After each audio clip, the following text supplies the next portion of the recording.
SG Consultancy Services. Study MBBS in Russia, Philippines, Uzbekistan.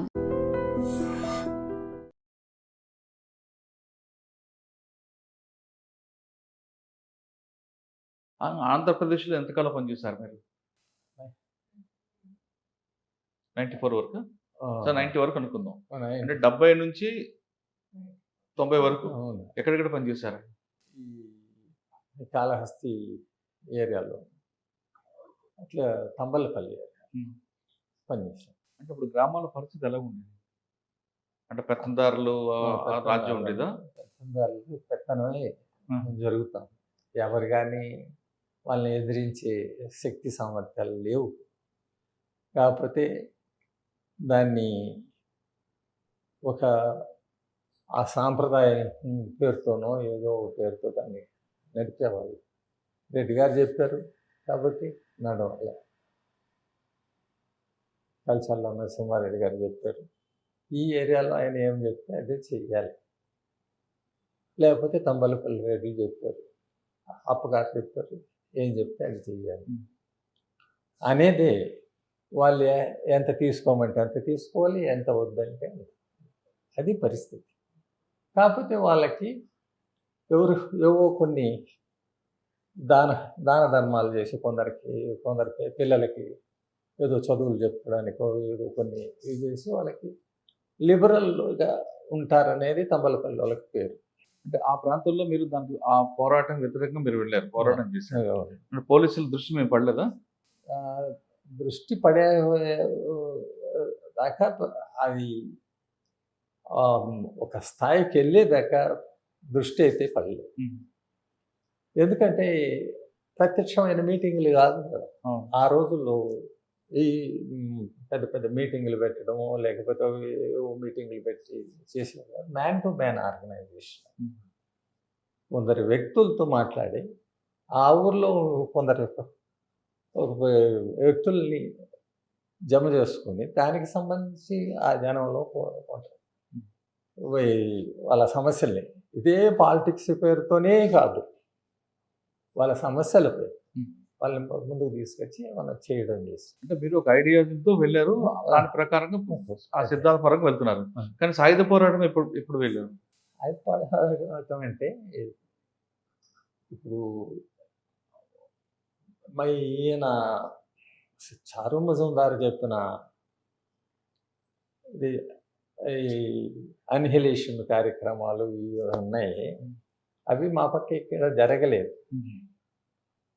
అట్లాంటివి చేస్తే దాన్ని తట్టుకునే శక్తి, దానికి తగినంత ఆర్గనైజేషన్ లేదు. కాబట్టి ఏవో కొన్ని ఊళ్ళో ఎవరో కొందరు కొట్టుకొని ఏమన్నా చచ్చిపోయి ఉంటే మన పేరు పెట్టినా చెప్పలేము.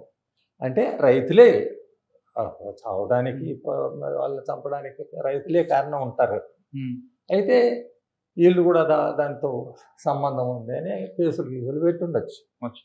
అయితే ప్రత్యక్షంగా వీళ్ళే అది చేసేసినారని కుట్ర అని పెట్టేవారు. First case ఎప్పుడమ్మా మీదన్నా? పల్లం కుట్ర కేసు అని పెట్టారు. ఎక్కడ? పల్లం పోలీస్ స్టేషన్ ఉంది. ఆ పేరుతో ఈ కేసు పెట్టారు. ఏమంటే ఇక్కడ కొందరిని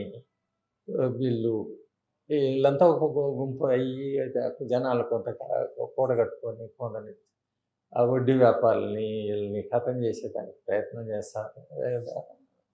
చేస్తూ ఉండాలనే పేరుతో ఈ మా కామ్రేడ్స్ కొందరు అవి విలేజ్ దగ్గర ఉంటే వాళ్ళని అరెస్ట్ చేసి, వాళ్ళపైన దాడి చేసి అరెస్ట్ చేసి పల్లం కుట్ర కేసు అని పెట్టి పల్లం అది చాలా ఏళ్ళు నడిచింది. ఆ కేసులంతా కొట్టేశారు. రెండో కేసు వచ్చి చిత్తూరు కుట్ర కేసు. చిత్తూరు అదే తిరుపతి కుట్ర కేసు. ఏంటంటే ఆ కేసు ఏంటంటే ఒకటి కాదు, ఎక్కడెక్కడో ఏవో జరిగినవన్నిటినీ కలిపి దాంట్లో పెట్టడమే అంతే. పాత కొత్త అవి అంతకు ముందు అయిపోయినవి అన్నీ కూడా ఏదన్నా జరిగినవన్నీ ఎక్కడి జరగకపోయినా వీళ్ళు అనుకుంటున్నారు అని పెట్టడమే. ఇట్లా చెయ్యాలని అనుకుంటున్నారు.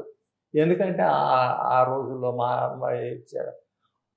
ఇది మార్పులు వస్తున్నాయి కాబట్టి దాడులు చేసే రైతులు ఈ భూస్వాముల పైన వీళ్ళపైన దాడులు చేసే పరిస్థితులు వస్తున్నాయి కాబట్టి వీళ్ళు కూడా దానికి కావాల్సినవి చేస్తున్నారు. ఇక్కడ చేసేదాన్ని. అంటే మీరు దాదాపు 20 సంవత్సరాల పార్టీలు ఉన్నారు కదా. అవును, 20 కాదు ఇంకా ఎక్కువ ఉన్నారు. కానీ రాయలసీమలో పార్టీ రావడం కానీ నిష్కరణ కానీ రెండు చాలా తొందరగా అయిపోయింది. కారణం అనుకోవచ్చు. ఇప్పుడు తెలంగాణ, ఉత్తర తెలంగాణలో లేదా ఆంధ్రప్రదేశ్లో కొంత ప్రాంతాల్లో ఉన్నంతగా అన్నంత బలంగా అనంత ఎక్కువ కాలం నిలబడలేదు. రాయలసీమలో వచ్చింది అదే తొందరలోనే నిష్కరణ అయిపోయింది. రాయలసీమలో నా అబ్జర్వేషన్ ఏమంటే కడప, కర్నూలు, అనంతపూర్ ఇట్లా కూడా వచ్చాయి, రాలేదని. వీటికి ఫ్యాక్షన్ రంగు కూడా ఉంది. ఓహో. చిత్తూరు జిల్లాలో ఫ్రాక్షన్ రంగు లేదు. అయితే మీ క్యాడర్ని కావాల్సినంత ఇంకా జమ చేసుకోలేకపోవడం ఒక స్థాయిలో. అది ఫస్ట్ స్టేజ్ గురించే నేను మాట్లాడుతున్నాను. ఆ తర్వాత సెకండ్ స్టేజ్ వేరు, ఎమర్జెన్సీ తర్వాత మార్పులు వచ్చాయి. పెద్ద పెద్ద మీటింగులు అన్నీ వచ్చి ఆ ఫస్ట్ స్టేజ్లో ఎమర్జెన్సీకి ముందు అది ఉండేదే తక్కువ మంది క్యాడరు, వాళ్ళు మిగతా వాళ్ళు చేస్తున్నారు. అయితే ఆ రోజుల్లో వచ్చిన ఆ క్యాడర్లో ఉంది. ఇప్పుడు వాళ్ళు ఫ్రాక్షన్ ఏరియాలో చాలా మిలిటెంట్లని అనుకున్నా వాడు అక్కడ ఆ మిలిటెన్సీ మిగతాలో ఆర్గనైజ్ చేయడంలో లేకుండా పోయింది. మిగతా అంటే ఫ్యాక్షన్ వైపు మొక్కు చూపించారు కానీ పార్టీ వైపు చూపించారు. వాటి ప్రభావం కూడా ఉంది అని నేను అనేది. పార్టీ కోసం పనిచేసే వాళ్ళు ఫ్రాక్షన్ వైపు ఎవరో కొందరు వాళ్ళ సమస్యల కోసం ఇటు వచ్చిన వాళ్ళు ఉంటారు, వాళ్ళు కూడా ఉంటారు. కానీ పార్టీ అంటూ ఫ్రాక్షన్ వైపు పోయింది. అయితే ఇప్పుడు అనంతపూర్లో కూడా పరిటాలు శ్రీరాములు మిగతా వాళ్ళ మధ్య ఫ్రాక్షను ఉంది, రాజకీయాలు ఉన్నాయి దాంట్లో. అయితే వీలైనంత వరకు ఫ్రాక్షన్గా చూపించడానికే ప్రయత్నం చేశారు దాన్ని. ఆ జనం రాలేదా? శ్రీరాములు ఏరియాలో ఒక వేవ్ లాగా జనం ఉద్యమం వైపు రాలేదా అంటే వచ్చినారు.